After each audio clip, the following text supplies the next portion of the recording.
Septic ടാങ്കിൽ നിന്ന് അസ്ഥിയുടേതെന്ന് സംശയിക്കുന്ന അവശിഷ്ടം കണ്ടെത്തിയിട്ടുണ്ട് എന്നുള്ളതാണ്. ഇത് കലയുടേതാണോ എന്നതിന് ഫോറൻസിക് പരിശോധന ആവശ്യമുണ്ട്. അതിനായുള്ള പരിശോധനയ്ക്ക് അയക്കും എന്നുള്ളതാണ്. പോലീസിന്റെ പരിശോധന നിലവിൽ തുടരുകയാണ്. മൃതദേഹാവശിഷ്ടം കണ്ടെത്തിയിട്ടുണ്ട് എന്ന സൂചന. ഇത് 15 വർഷം മുൻപ് നടന്ന ഒരു കൊലപാതകമാണ് എന്നതിലേക്ക് തന്നെ പോലീസ് എത്തിച്ചേർന്നിട്ടുണ്ട് എന്ന് മനസ്സിലാക്കണം.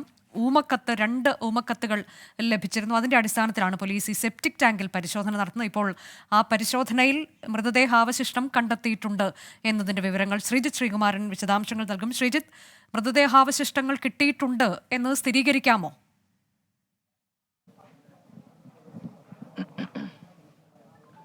തീർച്ചയായും ഈ ഒരു ഘട്ടത്തിൽ സ്ഥിരീകരിക്കാൻ അനുജ. എന്തായാലും ആ ഒരു ദൃശ്യങ്ങൾ നമുക്ക് അതിനകത്തേക്ക് പോയി പകർത്തി എടുക്കാൻ കഴിയില്ല. ഏതാണ്ട് 17 വർഷക്കാലമായി പോലീസിനെ സംബന്ധിച്ചിടത്തോളം പോലീസ് ഏറെ കുഴയ്ക്കുന്ന കാര്യവും അത് തന്നെയാണ്. 17 വർഷക്കാലം അത് ഏത് 3 സെപ്റ്റിക് ടാങ്കുകൾ ഈ പ്രദേശത്തുണ്ട്, അതിലേത് സെപ്റ്റിക് ടാങ്കിൽ നിന്നാണ് ഇത്തരത്തിൽ മൃതദേഹം കൊണ്ടുവന്നിട്ടിരിക്കുന്നത്, കലയുടെ മൃതദേഹം കൊണ്ടുവന്നിട്ടിരിക്കുന്നത് എന്നതിനെക്കുറിച്ച് ഒരു വ്യക്തമായ വിവരം പോലീസിന് ആദ്യഘട്ടത്തിൽ ലഭിച്ചിരുന്നില്ല. അതുകൊണ്ടാണ് ഈ 3 സെപ്റ്റിക് ടാങ്കുകളും തുറന്നുകൊണ്ട് ഒരു വലിയ പരിശോധനയിലേക്ക് പോലീസ് കടന്നിരിക്കുന്നത്. എന്തായാലും ഈ വീട്ടിൽ ഇപ്പോഴും ആൾതാമസമുണ്ട്. അനിൽകുമാറിന്റെ ഭാര്യയും, പിന്നീട് അദ്ദേഹം വിവാഹം കഴിച്ചു, അനിൽകുമാറിന്റെ ഭാര്യയും മക്കളും അമ്മയും അടങ്ങുന്ന കുടുംബം ഇപ്പോഴും ഇവിടെ താമസമുണ്ട്. അനിൽകുമാർ മാത്രമാണ് ഇസ്രായേലിലുള്ളത്. എന്തായാലും ഈ കുടുംബത്തെക്കുറിച്ച് ഈ നാട്ടുകാർക്ക് കാര്യമായ രീതിയിൽ മറ്റൊന്നും പറയാനില്ല. എതിർപ്പുകളും അല്ലെങ്കിൽ മറ്റു കാര്യങ്ങളോ ഒന്നും തന്നെ, ഒരു ദുരൂഹത ഒന്നും തന്നെ ഈ അനിൽകുമാറിനെ കുറിച്ചോ അല്ലെങ്കിൽ ഈ കുടുംബത്തെക്കുറിച്ചോ നാട്ടുകാർക്ക് അറിയില്ല. 17 വർഷമായി ആദ്യ വിവാഹം കഴിച്ചയാൾ വിവാഹമോചിതയായി പോയി അല്ലെങ്കിൽ നാട്ടിൽ നിന്ന് പോയി എന്നൊരു വിവരം മാത്രമേ ഈ കലയെക്കുറിച്ച് ഈ നാട്ടുകാർക്കുള്ളൂ. നമുക്ക് ഇവിടുത്തെ ഒരു പഞ്ചായത്ത് അംഗത്തിന്റെ ഒരു പ്രതികരണം നമുക്ക് ഈ ഒരു ഘട്ടത്തിൽ തേടേണ്ടതുണ്ട്. അവർ നമ്മോടൊപ്പം ചേരുന്നുണ്ട്. ചേച്ചി ഇവിടുത്തെ പഞ്ചായത്ത് അംഗമല്ലേ? പേരെന്താ? എൻ്റെ പേര് പുഷ്പ ശശികുമാർ. ഈ കുടുംബം അങ്ങനെ ഒരു ദുരൂഹമായിട്ടുള്ള സംഭവം ഒന്നും ആയിരുന്നില്ലോ ഈ 17 വർഷം മുൻപ്? നിങ്ങൾക്ക് ഓർമ്മയുണ്ടോ ഈ കാര്യങ്ങളെ കുറിച്ച്? നമ്മൾ അന്ന് ആ സമയത്തൊക്കെ, അത് ഏകദേശം 10 ഇതിനെ മിസ്സാകുന്ന സമയത്തൊക്കെ ഇതുപോലെ ഈ കുട്ടിയെ കാണാനില്ല എന്നൊക്കെ ഉള്ള ഒരു വാചകം എല്ലാവരും പൊതുവെ പറയുന്നുണ്ടല്ലോ. അങ്ങനെ കേട്ടിട്ടുണ്ട്. പിന്നെ അതിനെക്കുറിച്ച് എല്ലാവരും അങ്ങ് വിട്ടുപോയി. പക്ഷേ ഞെട്ടലോടെ ഈ കഴിഞ്ഞ ദിവസങ്ങളിൽ നമ്മളിതിനെ കണ്ടത്. ഇവരെവിടുത്തുകാരിയാണ്? ഇവർക്ക് ഈ കുടുംബമായിട്ടുള്ള അങ്ങനെ ഒരു അടുത്ത നാട്ടുകാരി തന്നെയാണോ? അടുത്ത വാർഡ്, ഒരു റോഡിനപ്പുറം ഉള്ള കുട്ടിയായിരുന്നു. അനിൽകുമാറിനെ കുറിച്ച് അദ്ദേഹം പിന്നീട് എപ്പോഴാണ് നാട്ടിൽ നിന്ന് പുറത്തു പോയത്?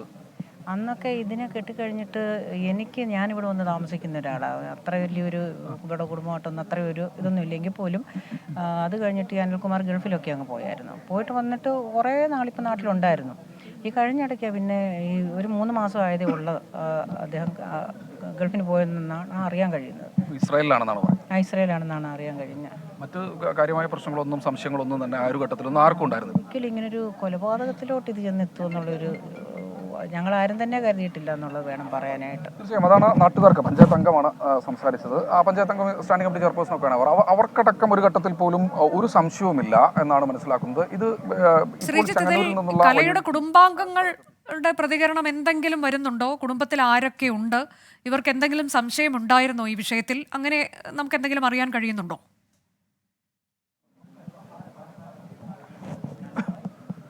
കുടുംബാംഗങ്ങളുടെ പ്രതികരണം എന്തായാലും ഇതുവരെ ലഭിച്ചിട്ടില്ല. കാരണം ഇതിനുശേഷം അനുജ ഇവർ ഒരു പരാതി എന്തായാലും നൽകിയിട്ടുണ്ടായിരുന്നു.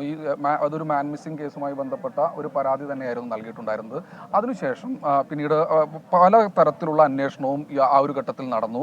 പക്ഷേ കാര്യമായ രീതിയിലുള്ള തുമ്പുണ്ടാക്കാൻ കഴിഞ്ഞിരുന്നില്ല. പക്ഷേ പോലീസ് അപ്പോഴും ഈ വിഷയം ഒരു പെൻഡിങ്ങിൽ വെച്ചിരിക്കുകയായിരുന്നു. എന്തോ സംഭവിച്ചിട്ടുണ്ട് എന്ന തരത്തിലൊരു പെൻഡിങ്ങിൽ വെച്ചിരിക്കുകയായിരുന്നു. അങ്ങനെയാണ് ഒരു ഊമക്കത്ത് ഏതാനും മാസങ്ങൾക്ക് മുൻപ് ലഭിക്കുന്നത്. അത് SP-ക്ക് ലഭിക്കുന്ന ഒരു ഊമക്കത്തായിരുന്നു. അതിനുശേഷം ആ ഒരു പരിശോധന പല ഘട്ടങ്ങളിലൂടെ തുറന്നു കൊണ്ടുപോയി എന്നാണ് മനസ്സിലാക്കുന്നത്. അങ്ങനെയാണ് ഈ കസ്റ്റഡിയിലുള്ള 5 പേരിലേക്ക് ഏറ്റവും ഒടുവിൽ എത്തിച്ചേരുന്നത് എന്ന് മനസ്സിലാക്കുന്നു. എന്തായാലും ഇത് മറ്റെവിടെയോ വന്ന ഒരു തർക്കം, അതായത് ഒരാൾ മാത്രമല്ല ഈ ഒരു കൊലപാതകത്തിലേക്ക് സംഘത്തിലുള്ളത്, അല്ലെങ്കിൽ ഒരു കൊലപാതക സംഘത്തിൽ ഒരാൾ മാത്രമല്ല, ഒരുപക്ഷെ ഒരു കൊലപാതകം നടന്നതിന് ശേഷം സംഘമായി തിരിഞ്ഞ് മൃതദേഹാവശിഷ്ടം ഇവിടെ കൊണ്ടുവന്ന് നിക്ഷേപിച്ചതായിരിക്കാം എന്ന് ആണ് മനസ്സിലാക്കുന്നത്. എന്തായാലും ആളുകൾ പൂർണ്ണമായ രീതിയിൽ ഈ കുടുംബത്തോട് ഒരു ഘട്ടത്തിൽ പോലും ഒരു സംശയമില്ല. പോലീസ് ആളുകളെ പൂർണ്ണമായി അവിടെ നിന്ന് മാറ്റുന്നൊരു കാഴ്ചയാണ്. കാരണം പോലീസിനെ സംബന്ധിച്ചിടത്തോളം അവരുടെ ജോലി പൂർണ്ണമായി ചെയ്തേ പറ്റൂ. കാരണം ഇത്രയധികം ആളുകൾ ഇവിടെ കൂടി നിൽക്കുമ്പോൾ അവരുടെ ജോലി അവർക്ക് പൂർണ്ണമായി ചെയ്യാൻ കഴിയുന്നില്ല. അപ്പോൾ അതിനു വേണ്ടിയുള്ള സഹകരണങ്ങളും മറ്റൊക്കെ നടത്തണമെന്ന് പോലീസ് ആവശ്യപ്പെടുന്നുണ്ടോ. ഈ ആളുകൾ പൂർണ്ണമായി ഈ പ്രദേശത്തേക്ക് എത്തിച്ചേരുന്നൊരു കാഴ്ചയാണ്. 17 വർഷം മുൻപ് പഞ്ചായത്ത് അംഗത്തിന്റെ വാക്കുകൾ പോലും കടമെടുത്താൽ 17 വർഷം മുൻപ് നടന്നൊരു സംഭവം. ഈ പെൺകുട്ടിയെക്കുറിച്ച് അന്ന് 20 വയസ്സ് മാത്രമാണ് ഈ കലയ്ക്ക് പ്രായം. അതുകൊണ്ട് ഈ പെൺകുട്ടിയെക്കുറിച്ച് മറ്റു തരത്തിലുള്ള വിവരങ്ങളൊന്നും തന്നെ ഇപ്പോൾ പൂർണ്ണമായി നമുക്ക് ലഭ്യമാക്കാനാകുന്നില്ല. എന്തായാലും ആ പരിശോധനയുടെ ദൃശ്യങ്ങളാണ് നമ്മൾ ഇപ്പോൾ ലൈവായി നമ്മുടെ ക്യാമറാമാൻ പകർത്തിക്കൊണ്ടിരിക്കുന്നത്.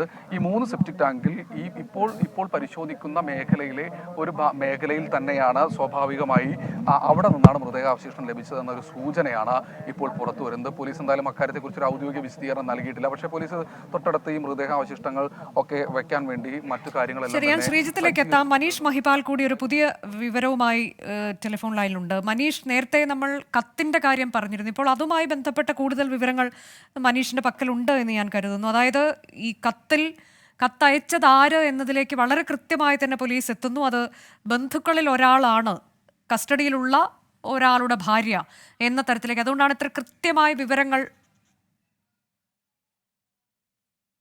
ഈ ഊമക്കത്തിൽ ഉണ്ടായിരുന്നത് എന്നതാണ്. ഞാൻ മനീഷിലേക്ക് എത്താം ഒരു ഇടവേള എടുത്തതിന് ശേഷം.